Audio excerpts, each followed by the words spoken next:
Hello, everyone, and welcome to MSP Unplugged's Tech Talk Tuesday. I'm your host, Rick Smith. This is the place to learn tips, tricks, and strategies to help you grow and run your IT service business. So whether you're a one-person shop or you're leading a bigger team for the journey, this is the place for you. Let me introduce to you guys to somebody who everyone knows, but my co-host there, Mr. Paco Lebron. How are you, sir?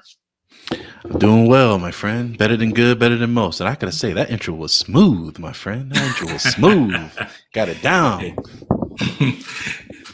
What's that? 9 months of practice. I finally got one without having to read it. But we're getting there. We're getting there. I promise that we're going to do it. I'm going to do a better job on this. So we're working on it there. Sounds good to me. Sounds good to me. Everyone, we're on things are a little different for us now. We're on our downturn from TechCon Unplugged. And, usually at this point, we're excited and talking about TechCon Unplugged, about what's coming up, what we're looking forward to. But there's some other things going on. TechCon was a great success. I think everyone had a lot of fun. I really enjoyed it. I enjoyed getting out to meet everybody. You see Paco and I talking all the time, over the podcast, and you guys know we talk a lot on the phone, but we actually don't get to see each other physically that much. So it was also great to do that. But I think it's been about a year since we've seen each other, since September. Was it really? September, about 2 weeks ago? I think it's been about a year since we've seen each other, since the last TechCon. And that's amazing, because I feel like I see you every day because we talk so much. You will be surprised on the amount of, like, when Rick got involved, man, we talk almost every day. It feels like my kindred spirit that I'm talking to right there. Exactly. We have this running joke. It's like, how long can we go without having to call each other? And it's not just on MSP Unplugged stuff. It's obviously our MSPs and IT businesses and stuff like that too. So, but for those that want to know more about what happened at TechCon and stuff, check out the last episode. We went through a whole debrief on kind of talking about everything, what we loved about it, kudos and stuff like that. And then if you want to know more about it, obviously sign up on the website, stay up to date on the invoice for newsletter updates. We are late on the survey. We apologize. We will get that out here this week. Those will have the link to the presentations that you requested, along with some other kudos as well. And we'll kind of keep it trucking and get ready for TechCon New York next year. 2023. Wow, it seems so long, far from now, but as I've learned, that'll be really quick. We'll be talking about it again at the blink of an eye. But today, as we've actually gotten back to our respective places of business and actually been able to focus on more than TechCon and actually put some effort into our own businesses. We are, quickly approaching the fourth quarter. And if you remember last year, Paco and I did a session called Fourth Quarter Living, basically about our plans, how we go through the fourth quarter to basically do two things. One, wrap up the current year and also plan for what's going on in the next year. So we will be doing a series of those in the coming weeks, basically talking about different things and different ways we're approaching, that wrap up and preparing for the new year. And that's plans, pricing, just things lessons learned and how we want to move forward to grow your business. Today we're going to just give a little preview on some of the stuff that we should be thinking about going into next year. And I want to emphasize, we're not only talking about planning for next year, but also how you end this fourth quarter to end your fiscal year or end the calendar year, because some of us may have different fiscal years.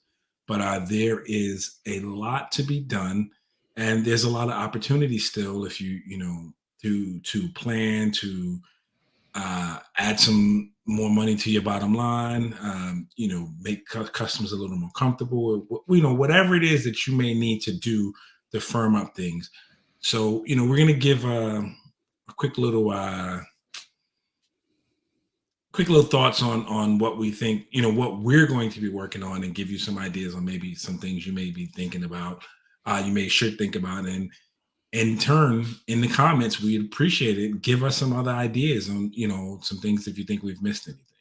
But with that, Paco, I'm going to let you start off. And when you think about, your preview to the fourth quarter, what goes through your head right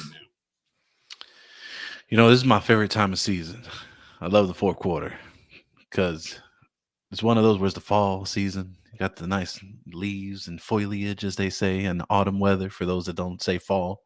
But no, I'm a big fan of the fourth quarter. And the reason why the term fourth quarter living came up is for those that know who Eric Thomas is, who's known as the hip hop preacher.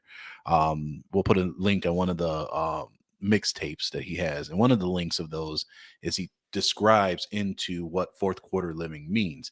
And it's really more of we talk about fourth quarter. And for those that don't know what fourth quarter is, this is a term in corporate America that use and divides the year into quarters. So essentially you got quarter one from January to March, quarter two, April to June, and then quarter three, July to September, and then quarter four being October into the new year. So some have, will operate on a calendar year. Some will operate on a fiscal year, which means that they'll have a different 12-month year round. But so the reason why I love saying fourth quarter and fourth is really this is your last chance. This is your last 3 months of the quarter to be able to do whatever it is that you set your goals for. And so what we talked about last year and kind of going into fourth quarter living, this is kind of like the best part of what I love to do, because it's now the last stretch. It's the last quarter. Even like if you look at it in basketball, it's the last quarter to be able to make the points that you need in the last minutes, because once that shot clock goes down, you're done. And that's the end of the game. That's the end of the team. So, that's really been what at least I try to adopt, at least for the last several years, and being able to understand, all right, here was the goal that I had set out in writing. Usually I'll do this in a notebook. Sometimes I'll have like flip charts and things like that. And this is a different conversation, right? This is not what's in your stack, or, what tools are you using? What operation systems are you using? It's really understanding as a business, what do you want out of this? What do you want to go for? And the reason why I started thinking about this was I remember in I want to say it was 2018, 2019. One of those years, I can't remember right now off the top of my head, but I remember going in thinking that I had met a revenue goal. And in my opinion, at least for me, and this is my own thing, where, if you didn't make six figures, you weren't a real business, in my opinion, if you were running it full time. So I had ran my business part time from 2013 to 2016. And so I was trying to figure out, all right, how do I get to being six figures? Because in my opinion, when I made into the six figure side, that allowed people to look at me differently. Like I'm a real business, and now I got real opportunities and things of that nature. Again, how I was wired and what everyone has a different opinion. I'm running the business. So I ended up looking, and it turned out that we had a bad accounting mistake from our previous accountant. And it turned out that the way that everything synced over from, I think at that time it was Repair Shopper, our bank accounts, stuff like that, it doubled our transactions. So I thought we had hit six figures. Turned out we only made, I think it was like 78,000 or something like that. It was like in the early years. And I was pissed. I was so mad because I was like, I thought I hit this goal and it wasn't what I was at as a business. So I started to realize, all right, I need to take a look at this sooner rather than the end of the year, but also figure out where I want to go. So for me, when I went the next year, I went even double hard. And yeah, we surpassed it by, I don't know how much, I forgot what the revenue at that time was. I think it was like, we went from 78 to 300 and I don't know what it was, but whatever the number was, I when I'm trying to say the right phrase because we're on the air and it's probably children listening with their friends. Basically, I went really committed, right, and driven to get to that point. At that point in 2000, he knocked it out the park, is what he's trying to say. I mean, I don't know about all that, but, there was a slow year in 2020 with all that. But my whole point is, it allowed you to drive yourself and try to keep going and trying to get to where I was at. And again, it was just myself at the time until 2020. So, being able to analyze and figure out what we wanted to do. And then ever since then, I started focusing and going more and more into what I wanted to do. So really when quarter four, fourth quarter living comes to mind, it's like, all right, what am I planning to do? Right. It's the last 3 months. What are we going to do? I already know in my brain from the middle of November to December, for new prospects is dead. Like nobody's worrying about trying to onboard any new solutions unless they absolutely need to. There's not going to be any new projects from new prospects that are going to be coming in. They're going to be celebrating holidays. They're trying to figure out their own stuff, things like that.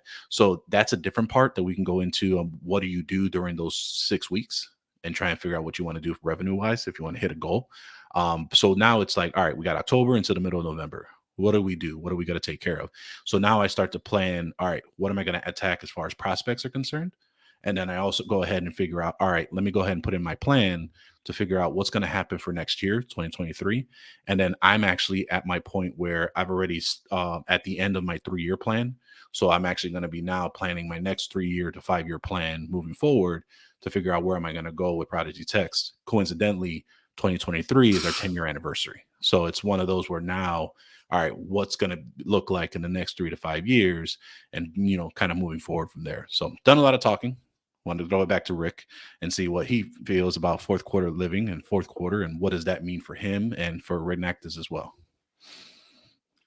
Ditto. No, it's really it's all that you said. I think is you brought up some great points. And one of the things the fourth quarter gives you an opportunity to do is to look at your goals from last year, see where you are, and particularly at the beginning of the fourth quarter. Can you figure out a way to hit those goals or exceed those goals? Are you on pace to hit those goals? I happen to think we should be looking at our goals, all the time, and making sure we're on track. If we're not on track, make the adjustments to get us on track, or figure out why we are where we are and course correct if necessary. Now, there are several ways to do that if you're off track. I'm going to make a slight disagreement with one thing Paco said, and this is just what I've found. Fourth quarter is an opportunity sometimes, and I'm going to say sometimes because we are in a little more of a challenging economics time, but sometimes it's an opportunity that you have customers who need to get some money off their books. So it may be that they may have some money and they want to get some projects done, so you can take advantage of that. So that is something to look out for and see if those opportunities are there. That's probably one of those. Usually, it's been my experience that it's happened at least. It happens at least once or twice during that time period. There may be smaller projects, there may be larger projects. You don't know, but it's some revenue you may not have counted on. And if it's something that, if other things are slower as businesses start winding down the year, it is probably an opportunity for you to take advantage of that and work on some projects that you may not necessarily have had the capacity to do at any other point. Now, the other thing that I'm doing is looking at where I am, what I said I was going to do last year, and was I realistic? Two things have to happen at the same time. One, you have to set realistic goals. Sometimes you don't know what goals are realistic. Like you said, you had a goal, you wanted to do 100, things didn't work out one year, you set the same goal, then you did 300, right? Or north of 300. So, you exceeded it, and, and that's great. Sometimes you don't, and you have to figure out why, right? There's several reasons. So that's just the whole thing. It's the planning. And it's also the I think one of the most important things is, and you said this too, is just figuring out where you want to be with your business. And sometimes, we don't want to be, we've reached a level where, and I've talked to several MSPs over the, particularly at TechCon, I've talked to a few MSPs who said, I'm at the capacity. I don't want to grow anymore. I don't want to hire anybody else. And this is where I want to be. And that's great too. So what you can do to maintain that level. And I guess the last thing I will say on this that I think is important is, continue to talk to your clients, plan with them, not only make this, planning for what your particular MSP is going to do or where you are. Have you hit, talk to your clients. If they hit the goals they're looking for, is there anything you can do to help them with that? Have you hit the goals that you had for those clients, whether that be financial goals, raising the price, whether that be, changing some things up, adding some new equipment that you planned on doing for the year, or finally getting them to do something that you've been pushing them to do forever, in your, I'm going to say in your stack, but just maybe an extra security step or measure that they either needed to take or you just felt was necessary for them. So those are things that you get to evaluate and look at.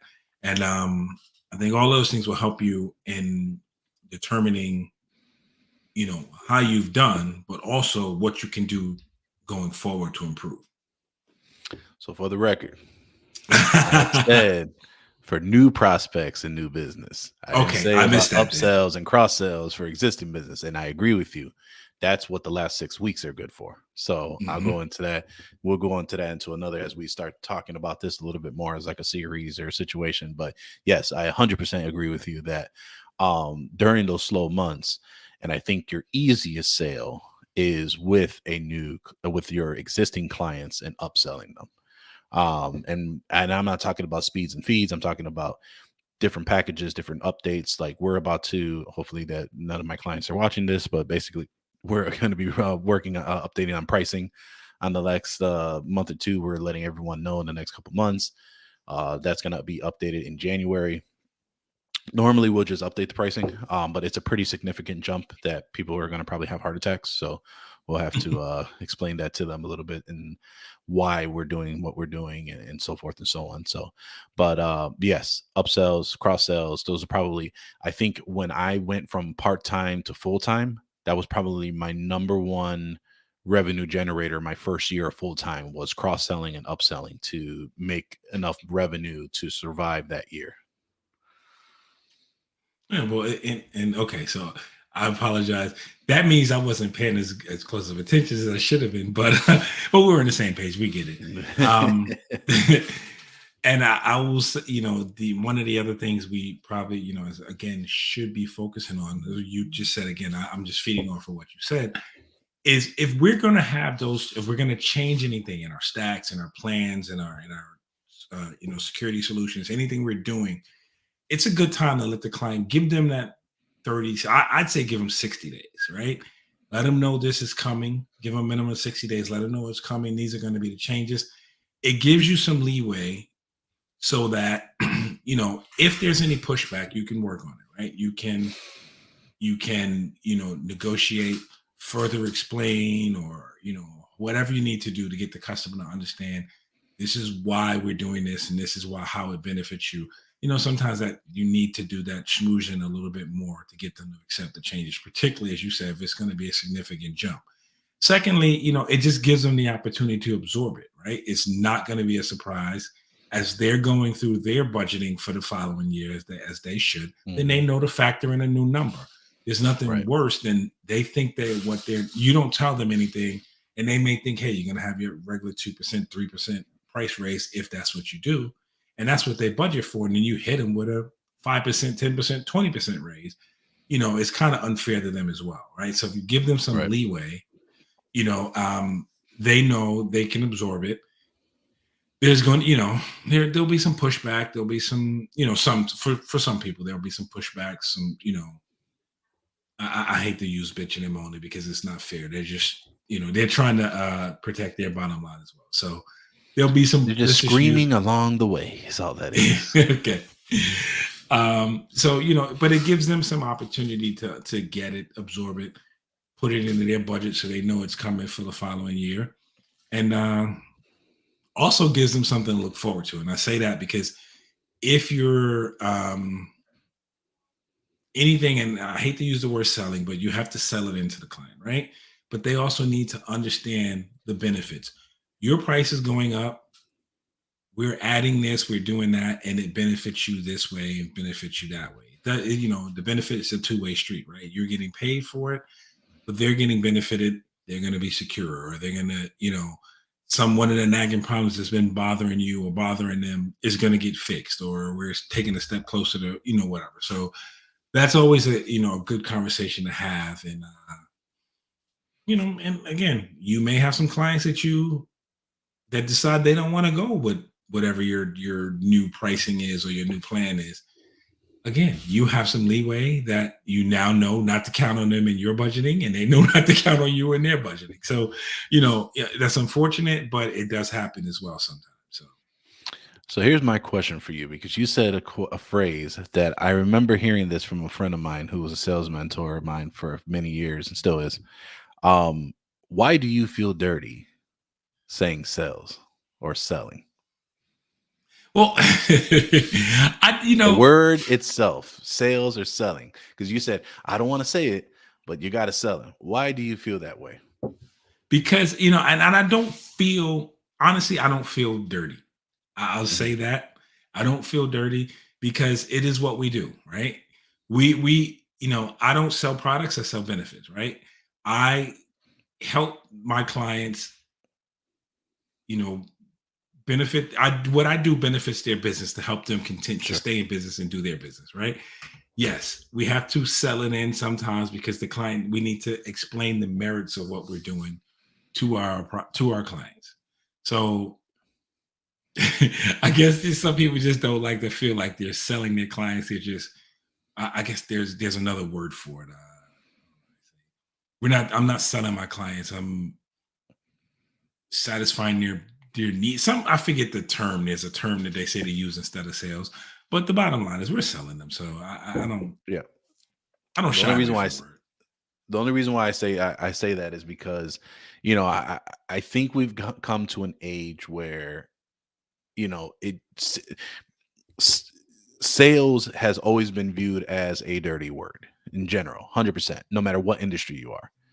And there was there was a comparison that I used to use for many years that, for computer repair salesmen, computer repair shops, IT solution providers, we are now viewed as the new mechanics, the crooked mechanics, the crooked used car salesmen, that, and not, no shade to any of the used car salesmen and all the other that, but like there was a time back in the day where you didn't have the information, and there were times where you could take an advantage. And now that some client or a customer is trying to come to you for something that they don't understand, they're going to be on their guard.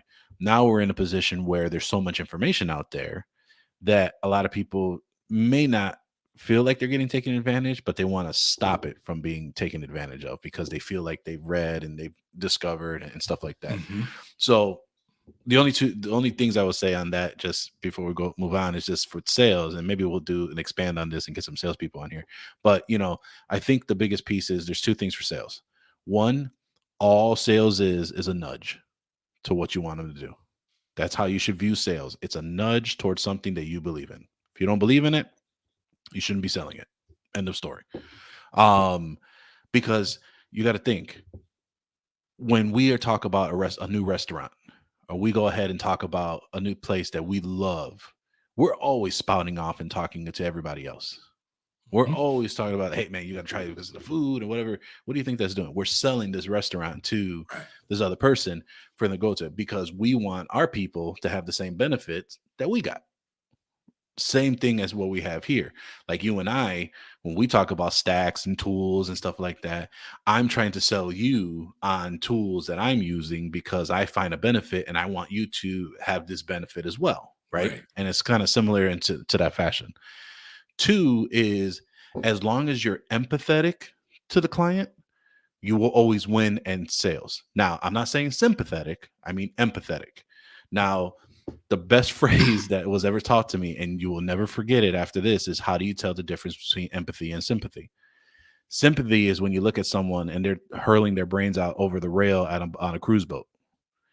Empathy is when you're right next to them, hurling right with them out over the rail for the cruise boat. That's how you tell the difference between empathy and sympathy.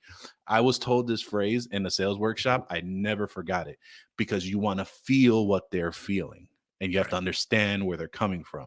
And so being empathetic in your sales process has proven to be much more fruitful, because you're understanding where they're coming from, but at the same time, you're not selling with your wallet to them. So that's the other piece of, man, this is our high plan, but I think you should probably go over here. that's not your decision to make. You present all the options to your client or your prospect, and let them decide if that's what they're going to move forward for, because hopefully you've done a good job to explain the benefits and understanding to move forward from there. But that's all I will say on sales. We'll kind of maybe get some other people on here like Jennifer Bleem, or maybe I can get Victor to come on and do me a solid, who does his YouTube channels and stuff like that, or even down to some of the known salespeople that are in our community, and maybe do a series of that, because I think sales is as important as marketing. Marketing has its place as well, but I think that there's oftentimes those two are skewed together. And so that's another topic for another conversation. So anyway, going back to fourth quarter living, to drive this back home, unless there's anything you want to add, Rick, on that whole diatribe of spew I just spilled out right there. No, I think you said it right. I mean, the only thing I would add to it is, again, it goes back to, it's like you said, the empathy. And as long as you have your customer's best interest at heart, you know what I mean? Yeah. You do the right thing with it. So, and we'll leave it at that. I don't want to beat a dead horse when it comes to that. I think what you said was spot on with it. But I do want to touch on something else you said that we should be planning for as well. And that's no, this is a positive. And that's just marketing as well. Like, you're like, come on, I'm ready to fight. No. I'm just talking about your marketing. Like, Paco, as Paco said, we just talked about sales and, talk more about the definitions, but we do have to think about marketing in the fourth quarter. How are we going to market next year? What's worked for us? What didn't work? So what can we do more of? What can we improve on? What could we throw out the window? That's not going to work anymore. So those are some things we need to think about as well. I think we should do at some point, part of our fourth quarter living is do a show or half a show on marketing and some marketing ideas we may want to share, or just some things we're thinking about. Because we all do it differently. We all have different audiences, and I know you're smiling because this is the part I love. But hey, look, I used to co-host a show called the Computer Business Marketing Show with Matthew Rodella many years. So I'm all about the marketing. I just know for myself that although I love doing the marketing, I know that the dollars are in the sales. That's just the marketing has its place. It's what helps bring in some of those positive leads. It equips the sales process to get leads. I'm all about marketing, trust me. And Matthew Rodella can take me in the back alley and beat me with a bag of soaps if I said anything bad about marketing. But all I'm saying is that there is a place for marketing. Absolutely. Marketing feeds the sales, man. And sales feeds the business. Yeah, I agree. 100%. But and folks, I guess you can see here, if we had a company together, who would be doing what, right? Right.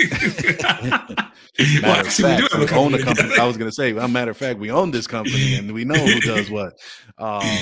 But no, that's very good points all around. But and going back to this fourth quarter living and trying to figure out how do you even plan for it. So like for me, I divide it out in three places. I do what's the company's objective on the next quarter, and then the next 3 to 5 year plan, or as you plan what you are going to include in fourth quarter.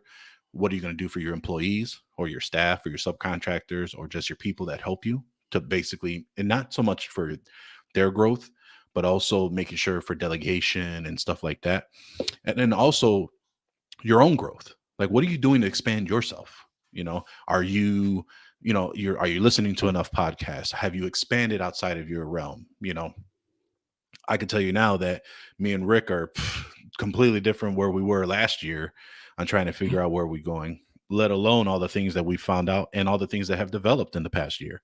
So what are you doing to really grow yourself, but also to figure out how that's going to adhere or help you advance yourself in the next 3 to 5 years as well? Or again, you can keep it as small into the 3 months or as you want, but these are the months that you want to make that plan and kind of figure out that sort. So that's how we divide those up in those 3 sections, and really understanding, all right, how do we move forward? Where did we get taken back? And how do we go ahead and meet to the middle so we can get back to a better footing as we start off the new year? Yeah, I think it's a very good point. And, I'm just going to harp on that, that personal growth portion of this is important. And we all should be focused on that. We spend a lot of time, again, another topic, work-life balance, but we spend a lot of time focused on our business, focused on growing our business, for those of us who have employees, focus on our employees and their happiness and their growth, which I think is important and may be overlooked. And maybe we should get Tom on here one day, and Tom Bull, that is, and talk about that, because he has some, we sat in on this, to go back to TechCon for a second here, but it ties in. I sat in on his session about taking the steps to having employees, and some of the things and incentives he gives for his employees, I think are great. And and I think that for him, it helps to um, promote a very positive, office environment, a positive work environment for his employees. And my understanding is he doesn't lose many. Of course, the market is competitive, but he does what he can to keep them. And we all should be, thinking about that. If we have employees, you know, we need to think about their growth, and both on their what they do for the company, but also what they do for them, what their personal growth is. Because if you show a little bit, again, we go back to that empathy, a little bit of empathy for them and their personal growth, that only leads to better output for you and when they're doing business in your organization.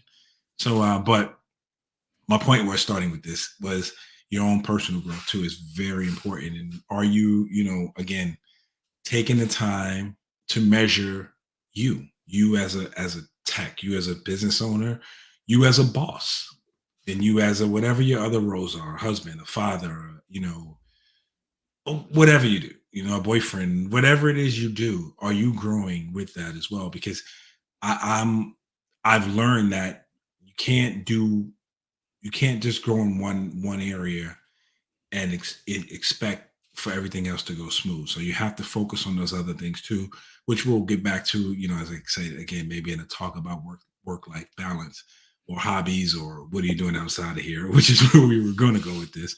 But again, it's just, I just stress that when you're looking at your fourth quarter, I hope that you set your own personal goals, and let's look and see where you are with those as well.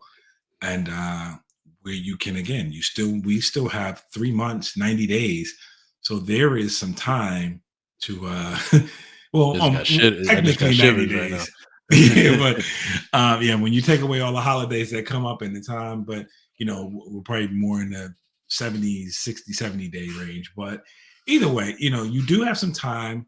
The quarter ends December 31st at 11:59, so you have really until then to get where you want to go. So if it's just it's an opportunity. Again, look where you are, evaluate, see where you are. And then one of the greatest things about it, it shows your growth. And you'll be amazed sometimes. I think people don't pay enough attention to this, of where they were a year ago today and where they are today. And we take for granted sometimes growth, we take for granted sometimes maturity, or whatever it may be. But it's a time, hey, pat yourself on the back, or buy yourself an ice cream cone, whatever it is, for the things you've accomplished. Because even if you set 10 goals and you hit only 8, you still have, you've accomplished some things. And just be proud of that, and take the momentum with you going into the next year. Yeah, I mean, this is just the start of the topic. As we kind of go through this, we'll have more episodes on fourth quarter living, how to even ponder if that's something you want to do, what sections you're trying to do it for. But there's a couple things that Rick just said that we want to try and chat more about before we drive this show home. Is one, understanding that whatever goals you've set and that you've achieved or not achieved, you've reached further than where you were previously, and being able to understand that you set these goals in January. And I think a lot of people try to do what is their immediate goals, and then they try to do their stretch goals, and understanding that their stretch goals are so far away and they have no clue how they're going to get there. And yeah, they may have failed by the end of the year to try and get to that stretch goal, but as further as they went along to get to that stretch goal was so much further than where they first started in the beginning of the year. So one thing is to make sure that you are, I'm a big proponent of gratitude and understanding that you need to be grateful for what you got and where you got from, where you are able to understand that, you were X and now you're over here to Y. You've actually had the ability to move forward and stretching out to where you want to be. And you just got to be grateful for what you got. I mean, I think there's plenty of times where, I'm kind of frustrated and I'm not where I thought I would be. But if you took me back to 2017, which probably was one of the roughest years of my MSP. No, actually, that's a lie. 2018 was a really rough year. So, 2018 was one of those where it's like, would I want to go back to that, or do I want to deal with the problems that I have right now? I got it pretty good right now, and and you got to take that into full account. The last part is, and before I throw it back to Rick, is exactly what he said. December 31st, 11:59. You got into that, and that's your shot clock. Once that hits midnight, there should be only one phrase you have to say, and I say this every year on a social media post. Is always, it's time to get to work, and so that's what I'm off with that. Very good. And it's funny if you say that, and the reason I brought up about just recognizing where you are. I have a good friend who I bounce some things off of, and always hears me complain about, or not complain, but say, hey, I wish I wanted to get here. And the phrase is, remember where you were, right? Mm. So remember where you were, and then where you've come, and bask in that, and not where where you wanted to be, or how short you came, because you can always learn from that, evaluate, fix it, and move on. I think we've kind of beat our fourth quarter thoughts to death, right?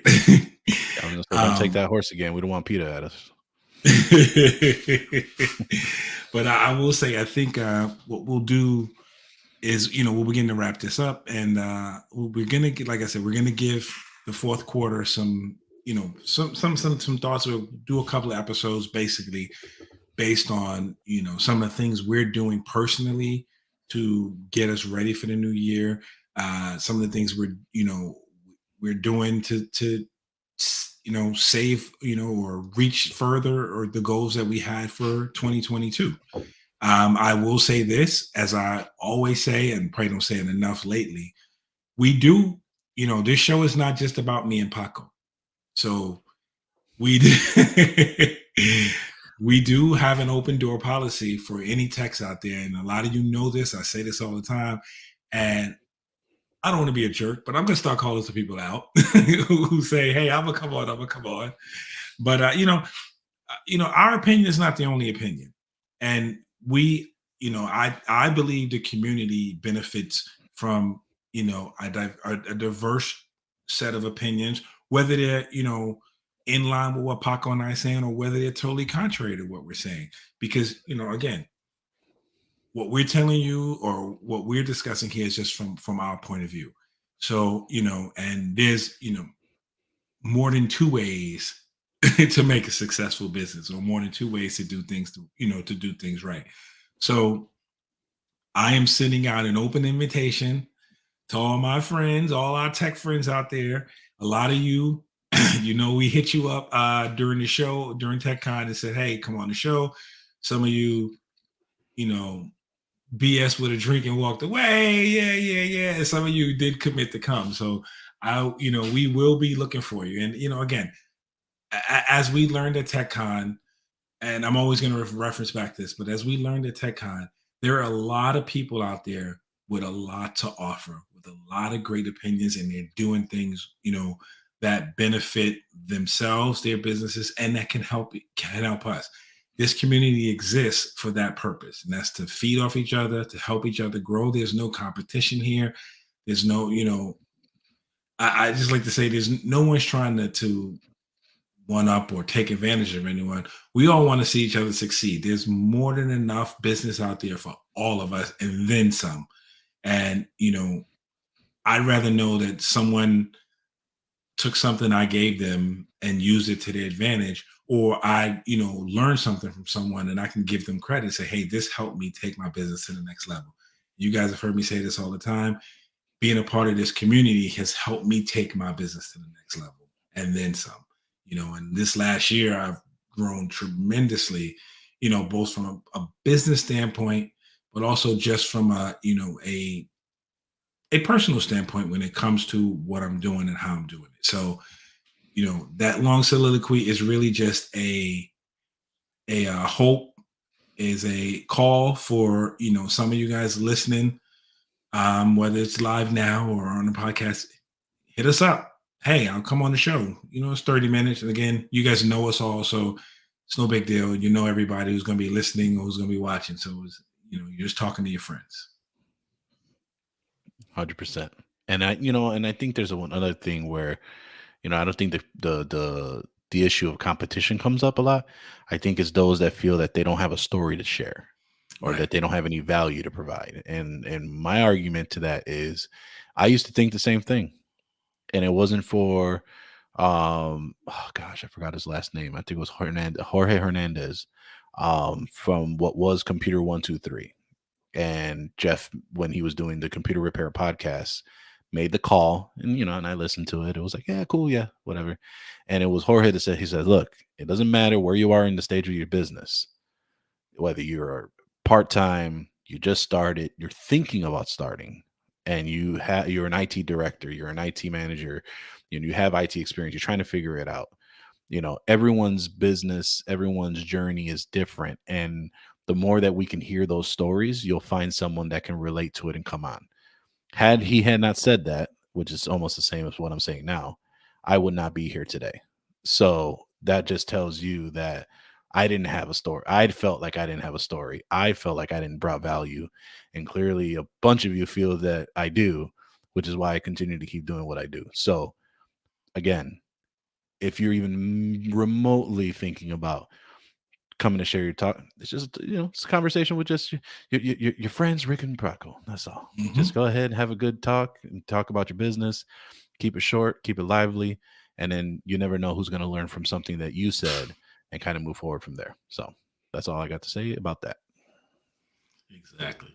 So, folks, I think we've come to the end here. I'm gonna wrap us up here, and just again, we will be here, every Tuesday and Thursday. You can watch the video podcast on youtube.com/MSP Unplugged, facebook.com/MSP Unplugged. We also are on LinkedIn. Just hit that hashtag MSP Unplugged and you'll find us there. What we do need you to do, if you're watching us on YouTube, like, subscribe, hit the notification button so you'll be notified when a new episode is available. You can also take us on the go with your favorite podcast app. You'll catch us on Amazon Music, Spotify, Apple Podcasts, and many more. From Paco and I, we want to thank you for listening. We'll see you next time on MSP Unplugged.